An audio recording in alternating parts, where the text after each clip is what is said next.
is the Internet of Things? Is it hardware, software, or both? Well, chances are you already have it in your pocket. It might be on your wrist.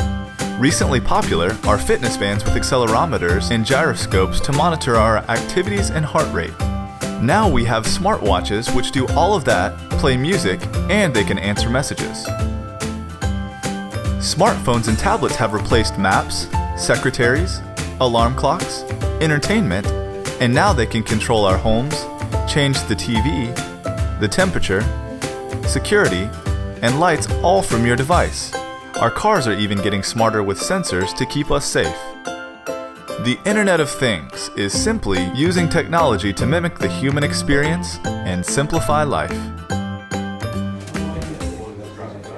Hello everyone, welcome to Charlotte IoT. I'm really stoked to see another packed house, and this group is just really doing amazing things, and I'm just so stoked. I mean, we just did a really cool hackathon last month. We did a hackathon to help paraplegics, and we had 8 different teams all doing different projects. Actually, I've got a whole slide on that, but I'm so excited about that I jumped forward on that.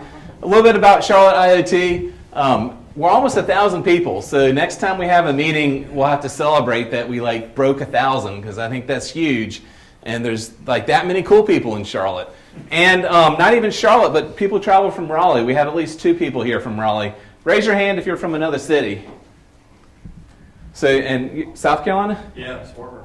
Spartanburg, and where are you from? Shelby. Shelby. Rock on. Awesome. Yeah, I had a roommate from Shelby way back in college.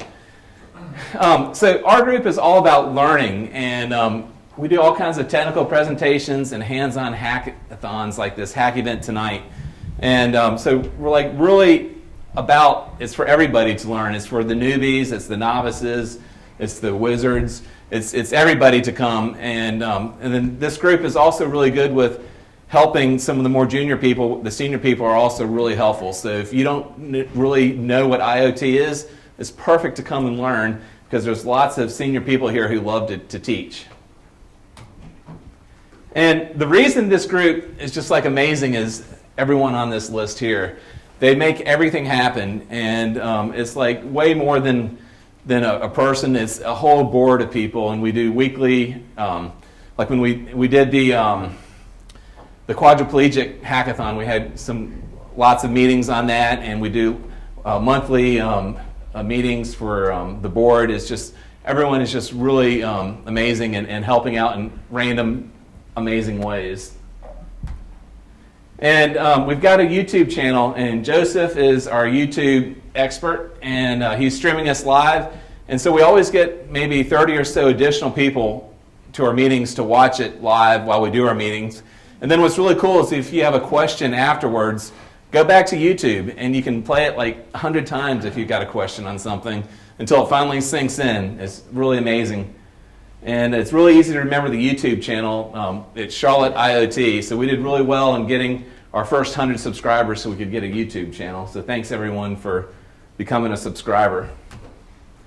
And we also have a really active Slack channel. And Jeremy just posted something to Slack on Alexa. He's got a new skill that he can teach it colors. It's Alexa, turn on or set the red light on. Or what do you say, Jeremy? Alexa, set bedroom to red. Set bedroom to blue. Sweet. So it's a brand new feature, and he figured it out and wrote an article, put it on Hackster, and then put it in Slack. So thank you for that. And we also have lots of channels in Slack. One channel is for our hackathon for helping paraplegics, and it's active. People are putting ideas and questions, and if they see a cool product that might help with it, they throw it in the Slack channel, so that's really good. And the way you get on Slack is on our meetup site. You have to give us your email address, because you have to be invited to Slack. And then Mike, he's been really good with looking at who's joined us and then sending an invite to Slack. And thank you, Mike, for doing that. That's really awesome. Our sponsors tonight, Logical Advantage is my company. I've got a slide. I'll talk about that. Hackster.io is just unbelievable. they gave us all this swag for tonight's event, and just all throughout the year, they give us tons of swag that we do lots of hands-on hackathons. And they also help us out in special ways, like for a hackathon for paraplegics. They're getting their sponsors, Particle and Amazon, more engaged and helping us. And they set up a phone call with Particle we had a couple weeks ago. And Particle is just like really stoked about it. And they've even offered our group like this, like, how many photons do you need? You can say any number up to 100. Just tell us what you need. And so like they're like amazing. And so we have to figure out, what are we going to do with this? And so we'll get some photons and make our next hackathon even better. Snap AV, Graham. Yeah, please. Yeah. So how many first timers here tonight? Oh, good. So restrooms are all the way down the hall in the end, just in case you hadn't figured that out yet. But I met Dan about 2.5 years ago at one of the first Charlotte IoT meetings, and they were in a small conference room, and I said, hey, we've got this big auditorium here, let's go use that. So we've been here a little over 2 years or so.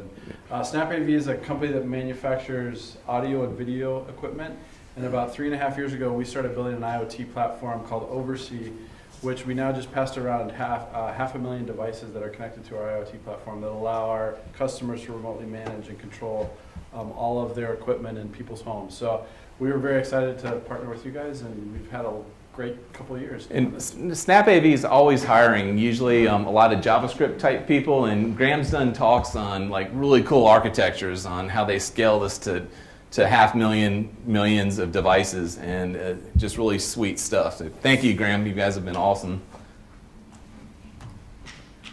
And special slide for Hackster. So everyone, if you could show Hackster a little bit of love tonight, send out a tweet, and you can mention Charlotte IoT in the tweet so they know like who it's coming from. But we want to keep the gravy train of swag goodness coming to us. So please keep up all the tweets. And like in addition to them giving us all this swag, they also give us $200 a month that we have on a credit card. And like last month we used it for stuff for the paraplegic hackathon, and we use it for swag and all kinds of random things that really help the group out. It's been awesome. A little bit about my company is Logical Advantage, and we're a technology company, and we've always done like all the hard projects, but now we're getting more of a core on IoT, and specifically for industrial IoT. And we just finished a project in a thread manufacturer, and I brought this demo here because I'm really stoked about it. What they have is 2,000 spindles in the factory, and there's already sensors on the spindles that detect motion. It's just a proximity sensor that sees a tick mark as it goes. And what we did is we actually used the particle photon, the same thing we've done a lot of labs on. And the reason we chose photon is the over-the-air update capabilities. And we put it on a separate segmented network, so there's not security risk with it. And you can't control the machine with it too, because it's running in parallel with the controller on the machine. So everything's segmented, and the network, the machine, the controls. But we're every minute we're going to post the utilization on these 2,000 spindles. Right now we just have it on 24 of them, and we're collecting data. And maybe 5 years ago we wrote a work order system for them, so we know like when to do work on one of these spindles, and we know what machine, what spindle, so we can correlate this data. We're posting it all into Azure through IoT Hub. And what we're going to try to do is get to where we can predict a failure before it happens, and have the machine repairer fix it like on an off shift so they can get the full utilization out of the factory. It's really sweet stuff.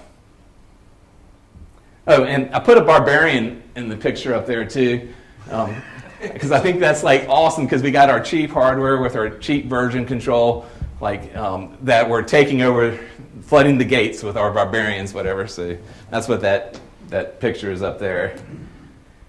We've also done a bunch of other IoT projects like Smart City. We did this one well over 10 years ago. First city was Toronto. There's over 1 million carts that we helped them track, and it's now in 130 cities.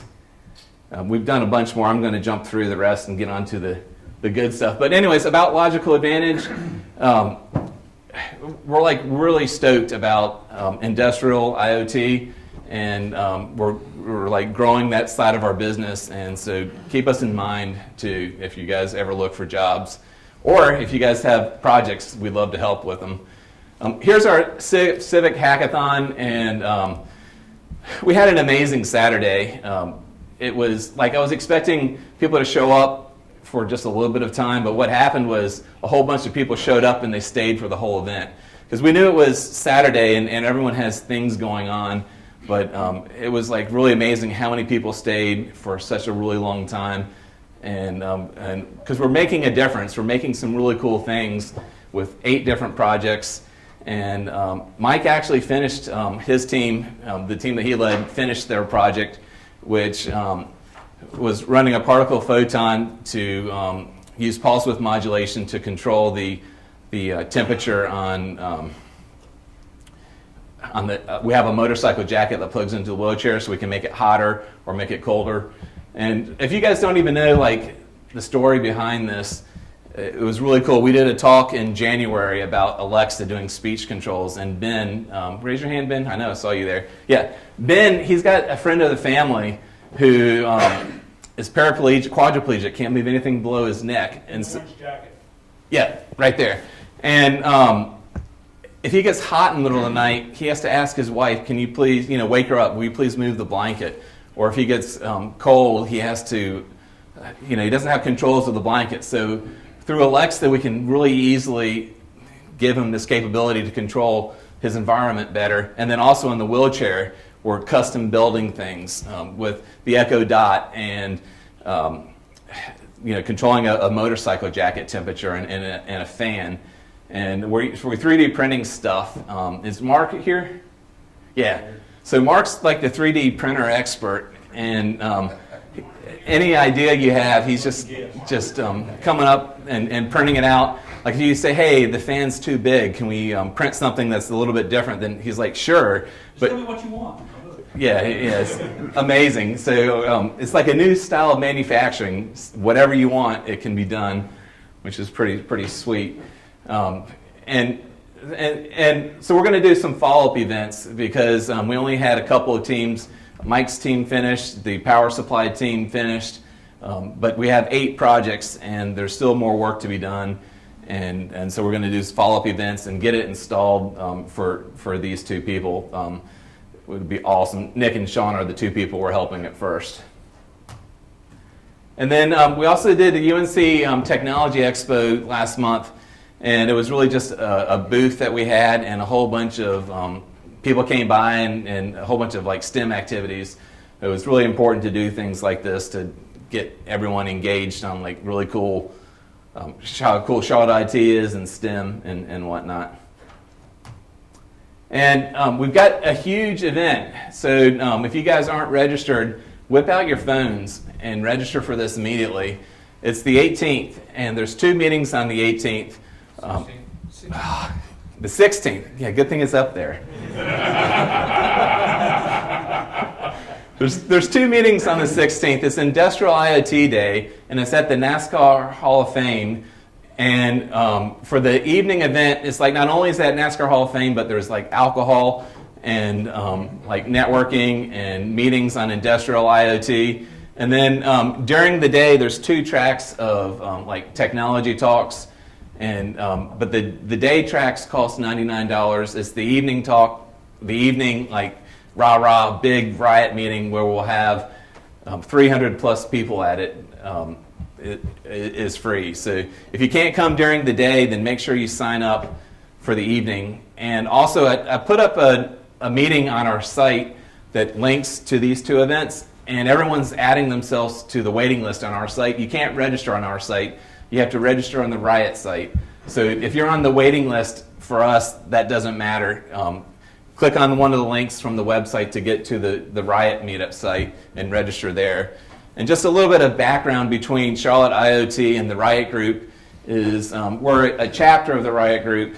The Riot Group is more focused on like business and getting C-level and marketing folks engaged in IoT. And our core focus has primarily been on learning IoT, hands-on events like we're doing today. And so the two kind of blend really well together. And so we're a chapter of Riot, and we're trying to make this area a hub of IoT. North Carolina, United States, the whole region, we're trying to make it a real hub for IoT. So that'll be great. And Texas Instruments, we've been trying to get them to do a talk for us for a while, and it's finally going to happen. And Charles Lord hooked us up with, is it Mark Easley? I forget his name, from Texas Instruments. He's going to come next month and to do the TI Launchpad and some hands-on hacking. So I'll put this on Meetup with more details, but if you could, bring your laptop next month. And if you don't, we'll pair up into teams with people who have laptops, but we'll need laptops for it. And Mike, everyone needs to give Mike a big applause because Rob is our hands-on lab coordinator, and he got sick. And so I was like, oh no, I don't know anything about this lab. And Mike, he's always ahead of the game and has already done the lab and knows about it and volunteered to speak. So everyone, please give Mike a huge applause. What is the Internet of Things? Is it hardware, software, or both? Well, chances are you already have it in your pocket. It might be on your wrist. Recently popular are fitness bands with accelerometers and gyroscopes to monitor our activities and heart rate. Now we have smartwatches which do all of that, play music, and they can answer messages. Smartphones and tablets have replaced maps, secretaries, alarm clocks, entertainment, and now they can control our homes, change the TV, the temperature, security, and lights all from your device. Our cars are even getting smarter with sensors to keep us safe. The Internet of Things is simply using technology to mimic the human experience and simplify life.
actually didn't go through this lab. I went through a different lab. Let's see. Can I do meetups from your thing, and will it take me in? Yeah, if you go to the link on the left, it's already on Meetup. Oh. Yeah, I'm on the left. Oh, no. Wow, great. It was a virtual machine. Oh. So I was wrong. Yeah, okay. So there's another.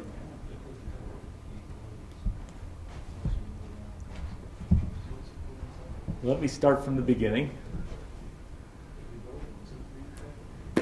Welcome, everybody. This is a hacking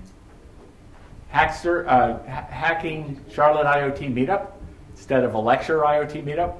So I'm not going to be in front of you talking as long as you might think. But I wanted to introduce what the goal of this hackathon is, which its title is Lend Me Your Ears, Web, Bluetooth, and Voice Recognition Hackathon. And it kind of makes you think that you're going to make the Arduino do speech recognition. Because when I first read this on Hackster.io, I read that this was speech recognition without Alexa or Google Voice. And I said, oh, that's cool. So it turns out in not this lecture, but there's another Hackster.io link. And this Katie from Hackster.io wrote this one up, and it's a lot simpler. It doesn't have a relay in it, so there's less wiring. And I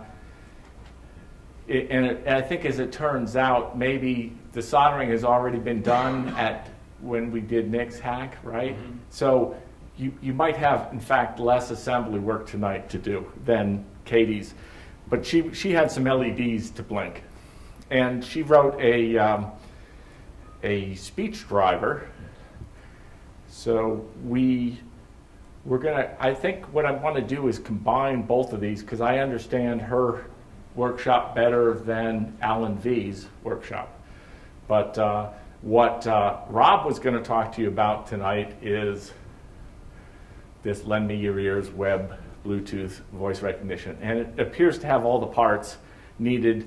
I think we're not going to connect this to a lamp or anything like that, although I guess we could, and you could actually see it toggle on and off. But you'll be able to hear the relays toggles. Which is solid state. We shot fire out here. We might as well burn it down.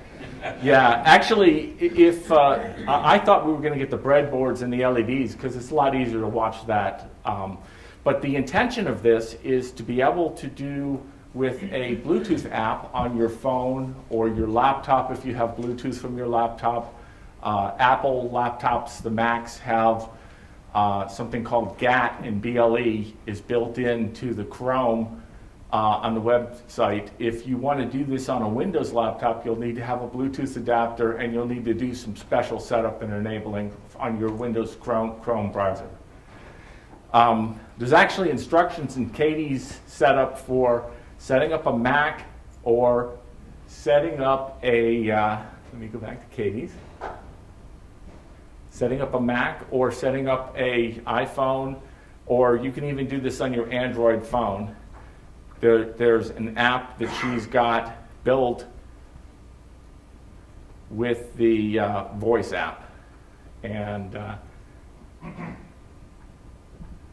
so she's telling, in the first part of this, she's telling you how to set up your browser to do a voice enablement on your Chrome browser. Now, how many people have already used Arduino and have the Arduino IDE maybe installed on your laptop? Okay, 1, 2, 3, 4, 5, maybe 6. Okay, and I have it on my laptop. We've got 8 setups So I'd like the people who already have Arduino 101 installed on their laptop, or anybody who also wants to install it, that wants to be a team leader, let those people come down and get the kits for their teams. And then we need about 4.3 or 4.5 people on a team. So 3.5 people join those team leaders. And Kids up here, we can use this part. oh, you have an extra kit? I'm about 1.3. Oh. So what we'll do is we'll have those people who have the Arduino set up come down and get the kits and go back and then raise your hand and have people get a group of people around you so that everybody gets involved, all right? And do you want to do that now? Yeah, sounds good. Okay. Come on down. Yeah, We can pass them up. These are narrow. you don't feel like moving, huh? I can't be the one, but I don't have to be the one. Who needs one? I have it installed. I've got a board, I just need it. Okay, we have one here. Do we have another one on this row? No? Have one here? Somebody here? Jeremy, do you already have one? Have one here? Okay. Last group, who needs one? I got one too. Maybe up there? Anyone else want one? Okay, I've got a laptop. Oh, Ben's got one right there. Okay.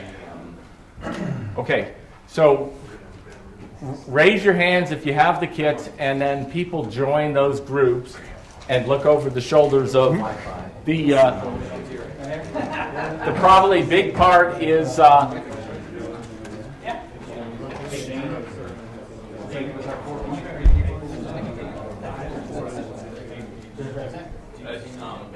don't see any cables. I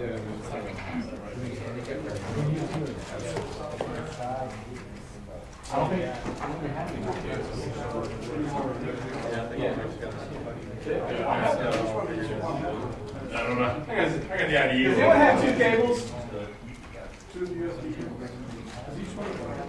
Well, yeah, that's my natural state. Yeah, one of the cables. say that again. Password for the Wi-Fi is I don't have my machine in front of me. I think it's Tsunami. It's value added one. Value added one. Value added one. Okay. So if you're not familiar with the Arduino IDE, it's an development environment for specifically Arduino-like parts, and this is the Intel 101 part. So you had to do some additional setup. You might have to go into the tool and load support for loading this particular part type. You go in and look in your selection on the part type and find the Arduino 101 part, and then you'll be able to prep these kind of sketches. You'll be able to connect up using your USB. So implementing the sketch is one of the first parts of getting the software up. There's also in this, and I'd like those people with the with those laptops to go to this same web page. Can we put that? Let's see. Can you all can go to the meetup web page, right? And then the labs web page is right here at the top. Rob has put it in. So click on this and you'll be at the Hackster.io project that we'll be working on with the relays. And that is this project here. Now if you read through this project, he tells the full story of what he's trying to do, voice enable through the Bluetooth interface, the Arduino. And you can't use the Uno version of the Arduino because it doesn't have the BLE stack.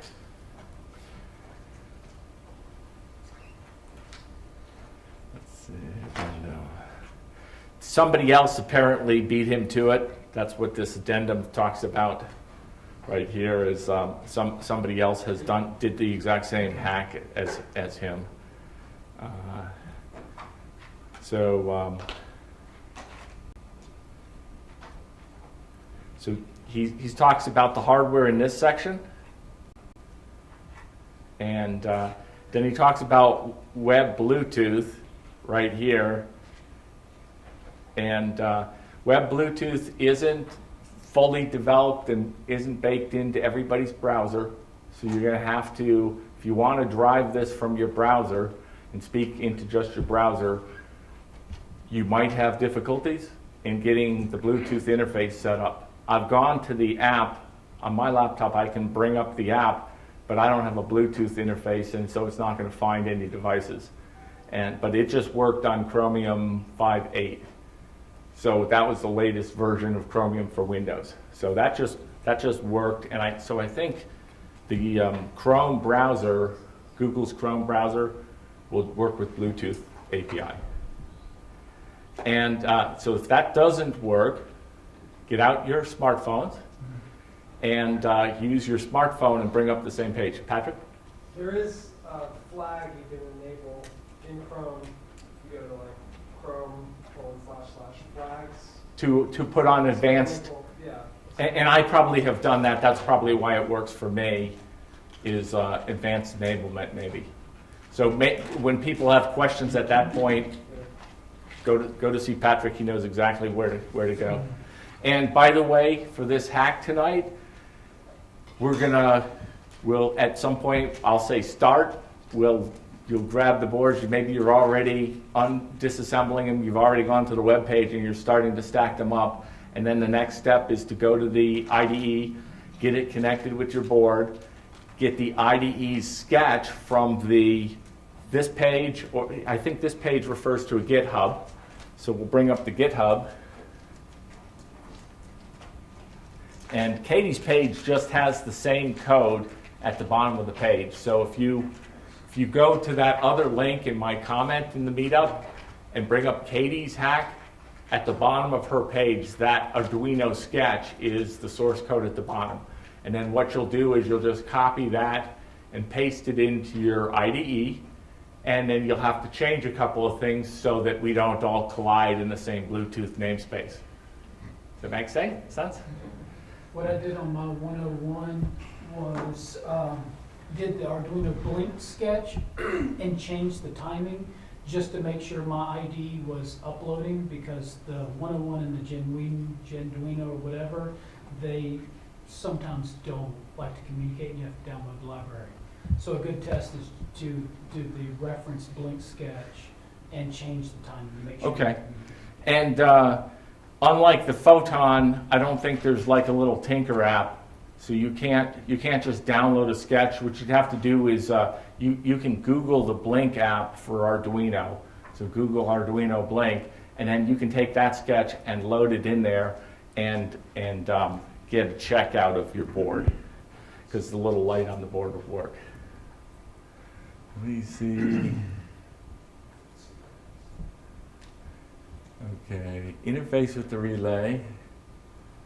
So he's got documentation on the interface with the relay at this particular GitHub. Where are your buttons, Stan? You don't have any mouse buttons. It's the whole mouse itself. Click. Yeah, see, I don't want to do that. You don't have a right and left that it will bring up? It's two-finger click. Oh, two-finger click. Do you have to have a library installed for this?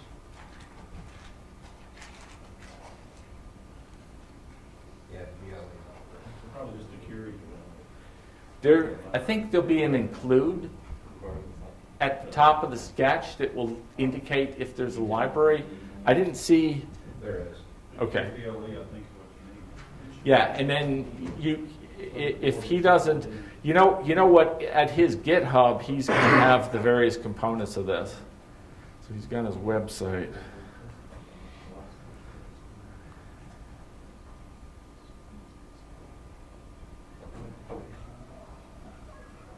Yeah, he says you need the Curie BLE library.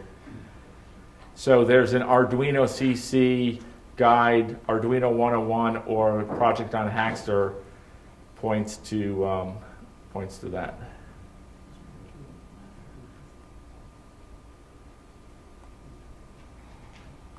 It's the same one we needed for the tanks. Oh, so if you already set up and did the tank hack, was that 2 months ago? Yeah. Okay, 2 months ago we did a tank. We built a tank and there was a Bluetooth interface to it, and you could use your phone to drive the tank around. And so you should already have the library in your repository.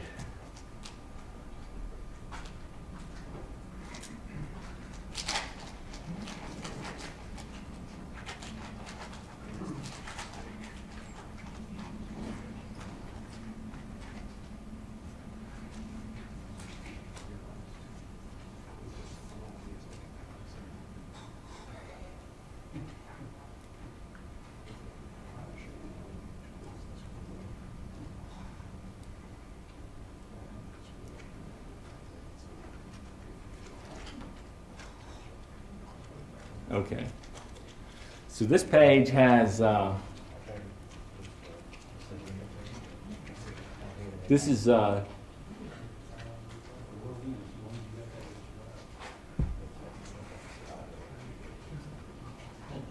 relay click hack. You hit Control Plus to make it bigger.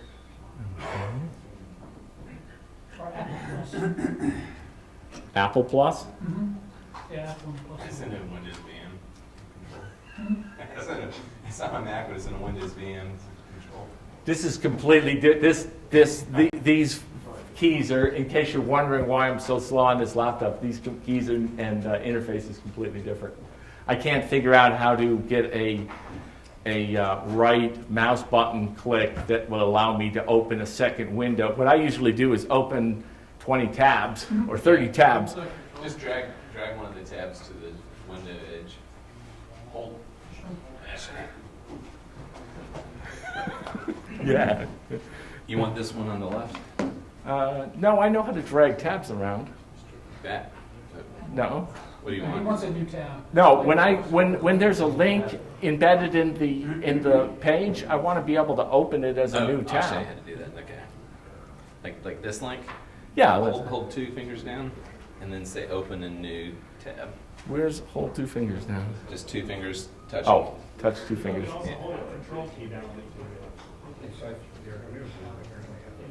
Ah. Okay. So if it was on a tab. Yeah. Okay. That'll work. Okay. That's what I was looking for. That's Sweet. what. Sorry about that. That's all right.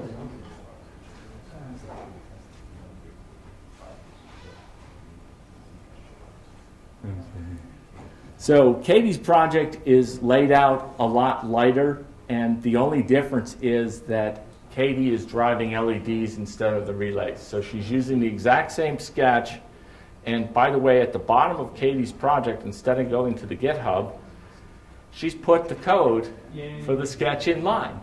So you don't have to go, if you go to Katie's page, which is Mike's comment link at the top of the meetup in there, not Rob's comment, you'll go to a more lucid layout. And she laid this out so that you can get through this in no longer than an hour, okay?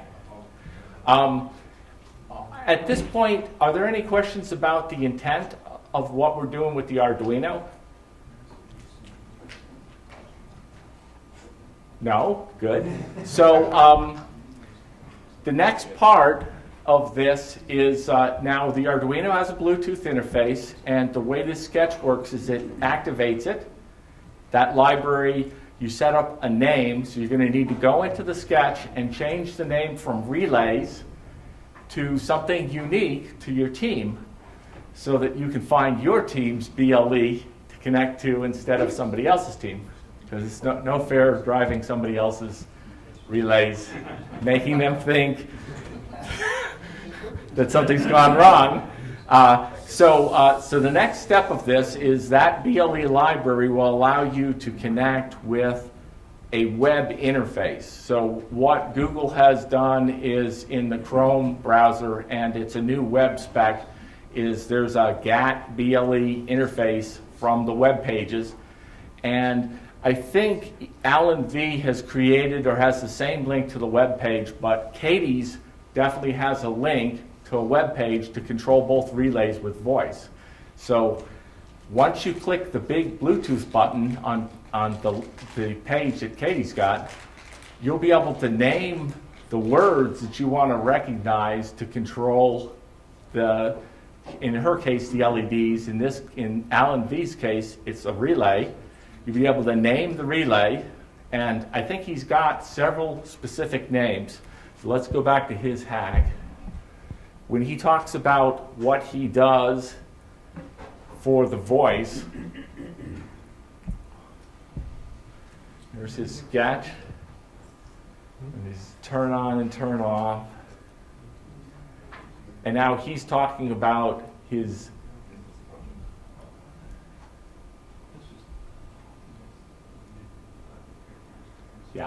So here's his commands. Relay 1, relay 1, relay 1, relay 1, relay 1.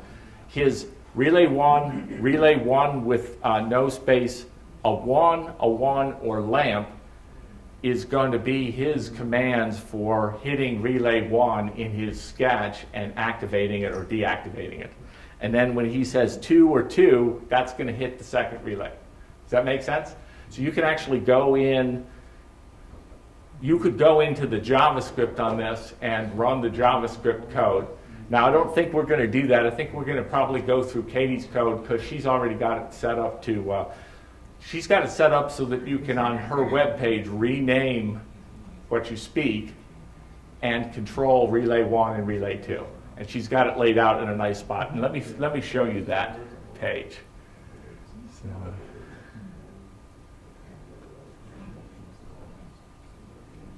And by the way, everybody who's not on Hackster.io, doesn't have a membership there, should go and join. And then everybody, after they get done with this hack tonight, should click on Katie or Alan V's Hackster project and say, I built one. And that will give extra credit to the people who designed the project that we're working on. Okay, so here's her talking about her page. And here's the link for it. It's in Katie's hack.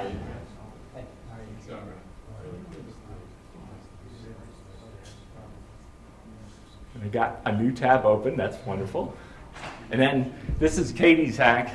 And let's see on Dan's. Yeah, so Dan's Chrome is enabled. Now, I don't know whether you have Bluetooth on this or not. It's a Mac. It's in a VM. He knows what's going on. Yeah. Oh, okay. So probably the easiest way, if your laptop doesn't work connecting to Bluetooth, is to go to your phones. Do you have your smartphones with you? Mine. Yeah. Could you take a second and show us how to set the names uniquely? We have a whole room full of unknown devices. Sure. Okay. So this is in Katie's project. I'm going to look at the code that's in Katie's project, and I think it's online.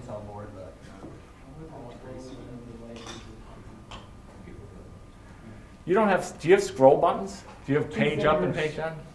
Oh. Okay. Here's Katie's code. It's not Katie's code. It's Alan B's code. It's the Curio BLE. They're going to include the library Curio BLE, and then there's the relays 6 and 10 that we're going to be wiring to. I think the board is pre-plugged, so they'll just go into the I/O pins, and it's already got the solder mask, so it goes to the right pins. Okay. And okay, so.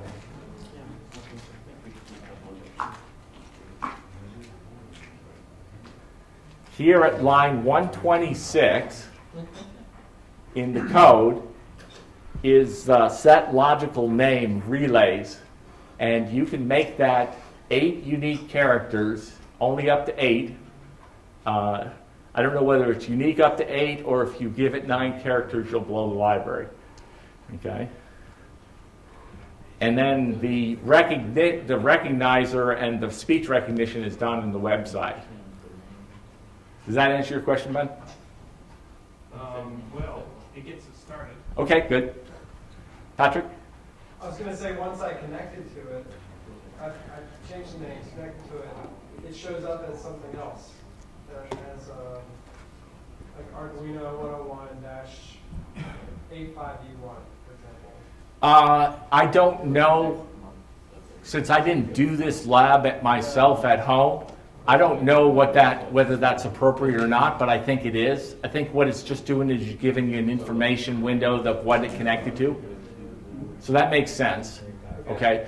Then the next thing you could do is, according to this lab, you can bring up developer tools on your laptop if you're going through your laptop and see the Bluetooth. When you speak to it, it should be giving commands through the Bluetooth interface. So if you bring up developer tools, I think the message console is going to show you some noise that is good noise for you to tell whether you're well connected. Does that make sense? Yeah. Okay. So at this point, are there any other questions? Are we going to get ready on the Arduino part? Everybody's ready to go? Let's do it. Okay, go. Thank you, Mike. Sure. Mike, one quick question, because I'm still staring at it. Yeah. Is the, when you got it up, you had the Arduino, Arduino selected. So what was it different? So now you can You have to install it. So yeah, so if you're trying to get connected to the board and it's giving you trouble, you're going to need to, in the tools, select the Arduino 101, and you might not have that in there. You might have to load Intel's boards type, and so there's a process that I can go and find a web page for Is it the that. industrial 101 or just the 101? They've got industrial 101. No, you need to go to tools and board and boards manager. Boards manager. The Arduino. Where's the board manager? Under tools, board, and then type in Intel. Good, yeah. Yes. Type in Intel, it comes up with Intel. Well, it gave me a message earlier that said, Oh, man. Fury boards? Wait, are you guys done already? They smell really I know. We have it showing up as a Bluetooth device named Oh, that's correctly. okay. I mean, That's, that's okay, progress. okay, yeah, that's definitely fine. He gave me a link earlier. So I guess we'll start doing it some hardware. Okay, there we go. But it's not a replace, yeah. No, I was looking for that. I drove it no full size. Actually,